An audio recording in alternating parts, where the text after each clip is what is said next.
What's up sa inyo mga utol? So ngayong araw galing tayo ng Project 4. May pinuntahan tayong hot store kanina eh. Shoutout nga pala sa 76 Avenue.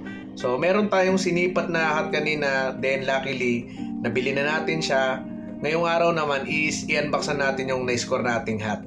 Ito na mga utol. So 1996 championship hat ng Chicago Bulls. Nakalagay pa siya sa cup case kasi free yung cup case kapag bumili ka. Meron din tayong libreng sticker mula sa 76 Avenue. Maraming salamat sa free cup case at sa sticker. So unboxan natin.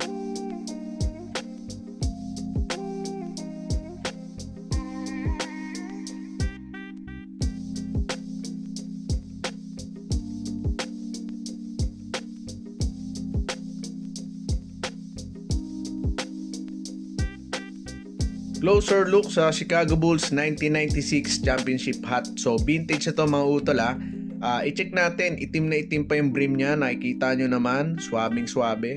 Yung bola, huwag kayong mag-alala kasi normal yan na nagbabakbak talaga. Yung stitching, napakalinis. At syempre, yung patch ng Chicago Bulls dito, hindi mawawala. Pagdating naman dito sa gilid, yung logo ng Logo Athletics. Syempre, yung pinakaunang tag, Official Locker Room 96 Cup. Sa likod naman is may bucket siya ng 96 at yung trophy ng NBA.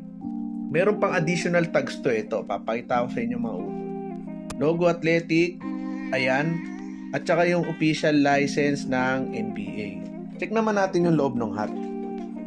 Pagdating naman sa loob, yung tags niya, syempre official license. Taiwan ROC mga utol.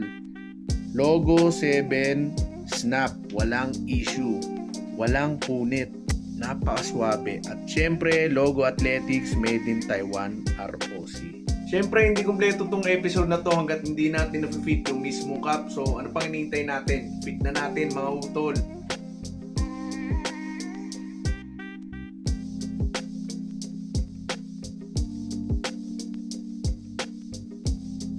Ang masasabi ko sa hat na to mga utol is napakaganda ng bagsakan, tsaka yung fittings niya is napakaganda rin.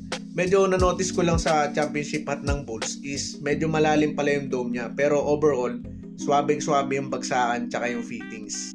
Alright, so dito muna natin tatapusin tong episode na to. Masaya ako ngayong araw kasi nascore natin tong hat na to at naiuwi natin. Malay natin sa mga susunod na araw o susunod na buwan, may score na rin natin yung 1997 championship hat ng Bulls. So hanggang dito na lang muna mga utol. Ingat kayo palagi. God bless.